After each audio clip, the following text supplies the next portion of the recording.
Cheguei, queridos, tudo bem? Como é que vocês estão? Passando por uma fase difícil, né? Essa fase de reclusão é uma fase difícil.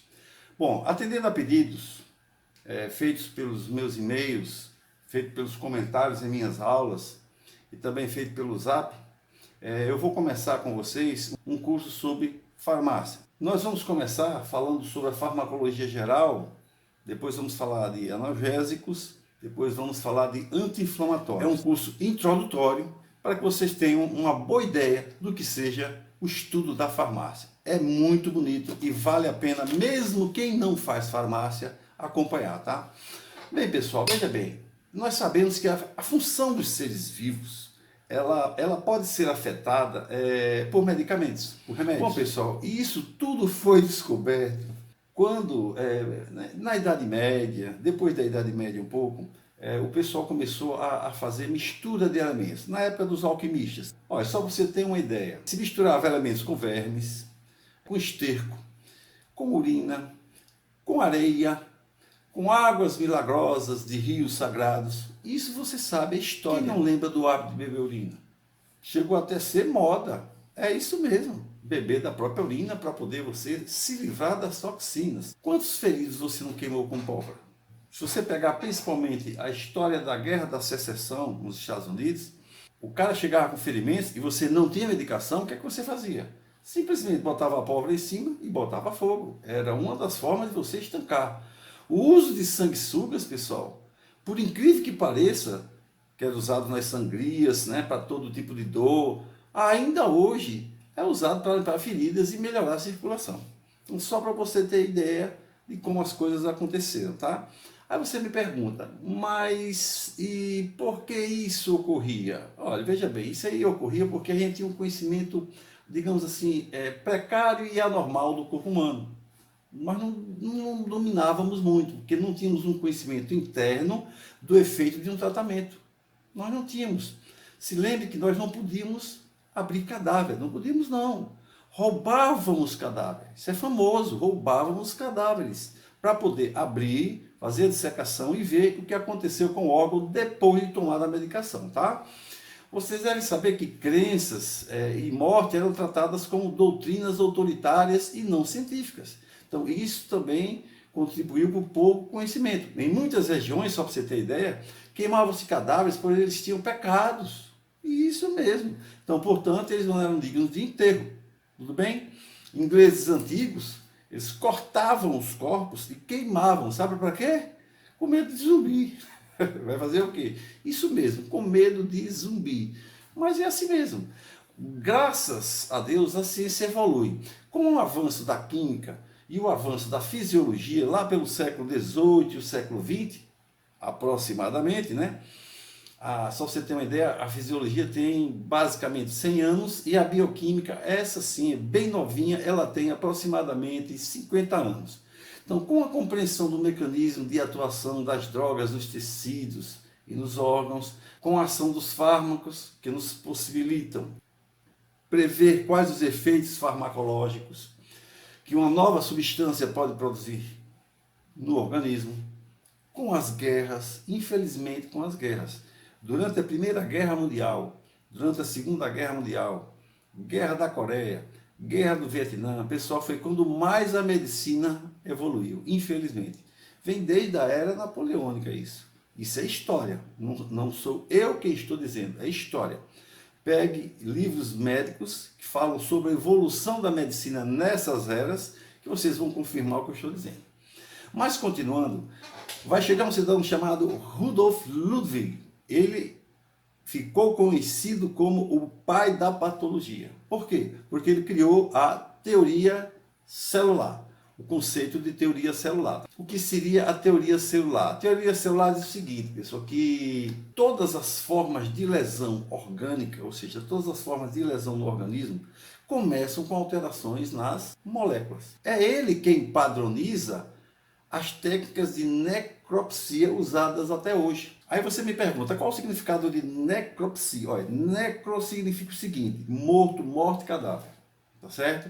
E psia significa a ação de você ver, tá certo? E de você examinar. É isso que significa necropsia. Tudo bem até aí? Prosseguindo. Então, pessoal, a necropsia é que avalia a doença e o ferimento que possa estar presente. É o exame de um cadáver para o quê? Determinar a causa e o modo da morte daquele cadáver, tá certo? E temos também outra criação do Rudolf Ludwig. Qual seria essa criação? Ele é quem cria, pessoal, as disciplinas conhecidas no mundo da medicina como patologia celular e patologia comparativa. Ele é quem cria, então você vê, por isso que ele é o pai da patologia. Dando continuidade, pessoal, a gente deve saber o seguinte, que o sucesso de uma terapia, o sucesso de um tratamento de uma doença depende muito da escolha do medicamento. Quem que pode escolher? O médico, não é você. Tudo bem? Bota isso na cabeça, não se automedique. O médico, ao prescrever uma medicação, é que ele tem que procurar fazer uma adequação, pessoal. Como é que ele faz essa adequação? Ele vai fazer uma série de perguntas para você, são perguntas que a gente chama de fisiopatológicas. Repare que ele vai perguntar sua idade, seu sexo, ele vai observar sua cor, isso mesmo. Ele vai perguntar seu peso, ele vai querer saber a raça, principalmente se for veterinário. Você não pode tratar uma doença aviária como você trata uma doença num cavalo, num equino. São formas diferentes, tamanhos diferentes, raças diferentes, tá?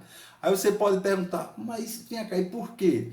É porque a intensidade do efeito terapêutico ou tóxico vai depender de quê? Da concentração que a medicação alcança no sítio de ação desejada. A droga escolhida, a medicação escolhida, ela tem que atingir a concentração adequada, a concentração desejada no órgão ou no sistema que seja suscetível ao efeito terapêutico que você está requerendo. É por aí que vai funcionando. Então, quando um medicamento certo é usado na forma errada, o que acontece? Ele é usado na forma errada por ter quantidades insuficientes ou por ter quantidades excessivas. Isto no sítio receptor. Não pode ter nem excessiva, nem insuficiente, tá certo? Tudo bem até aí? Compreendido. Analisando se a medicação for insuficiente, o que vai acontecer? O remédio vai ser ineficaz, mesmo sendo correto.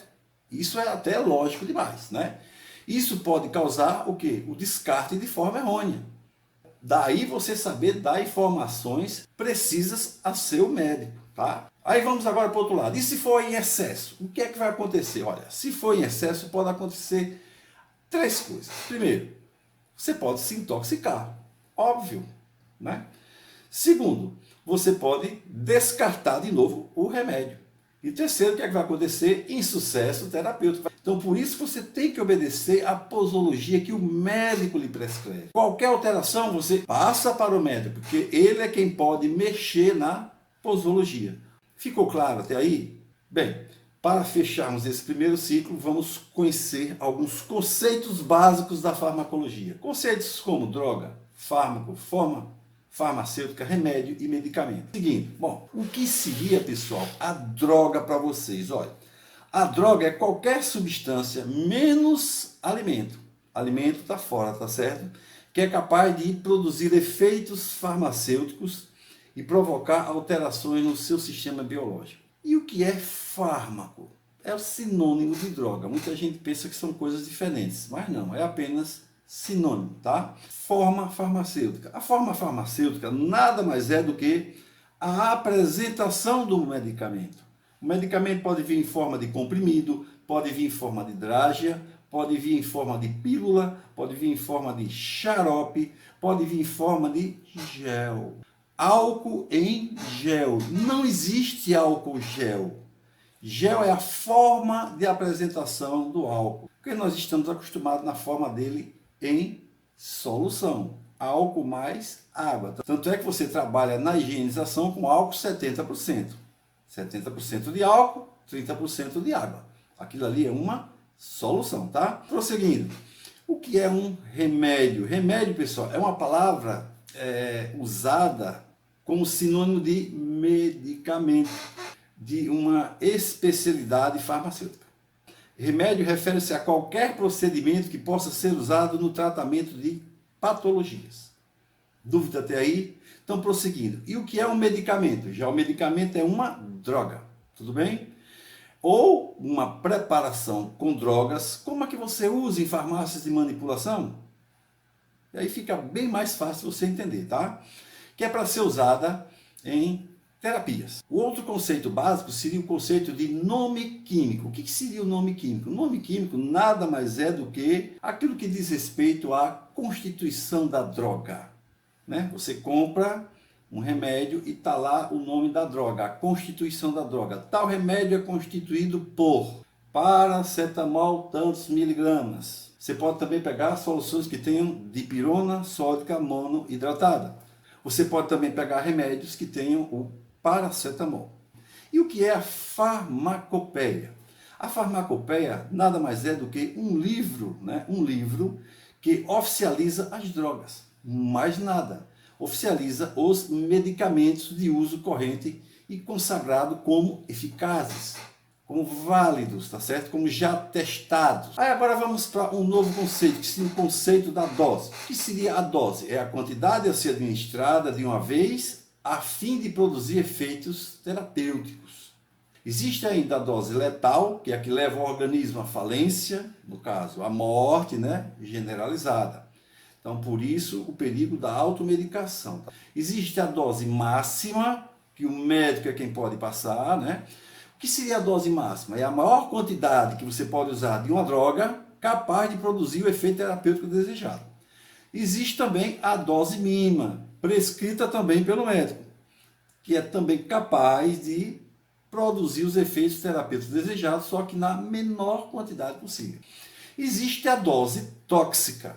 Essa é a maior quantidade de uma droga que pode causar efeitos adversos.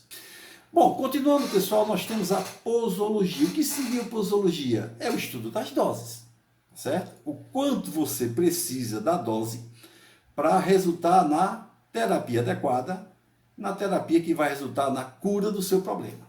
Existe também a prodroga. O que seria a prodroga? Seria uma substância que precisa se transformar no organismo a fim de se transformar numa droga ativa.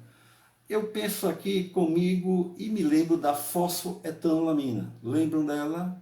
A fosfoetanolamina, pessoal, ela entra no organismo e vai até a mitocôndria.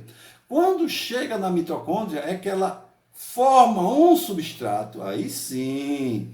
E esse substrato é que vai se acoplar na célula, provocando o efeito terapêutico. Outro exemplo, pessoal, seria o fosfato de codeína. O fosfato de codeína é que vai sofrer transformações no organismo e se transformar em morfina. Fica menos agressivo para a pessoa que toma e fica com a mesma eficácia. Tudo bem? E temos ainda a iatrogênia. Iatrogênia seria basicamente o quê? Problemas ou complicações resultantes de tratamentos clínicos ou cirúrgicos. E para encerrar, o famoso placebo, né? O engana-neném, certo? Olha, placebo é uma palavra que deriva do latim que significa vou agradar. Em farmacologia significa uma substância inativa que é administrada para satisfazer a necessidade psicológica do paciente. Às vezes o paciente não precisa mais daquele remédio, mas ele quer tomar para poder se sentir bem. Aí você faz o placebo. Espero que vocês tenham gostado da primeira aula e brevemente a segunda, tá? Não se esqueçam de acompanhar a segunda aula. Até mais ver.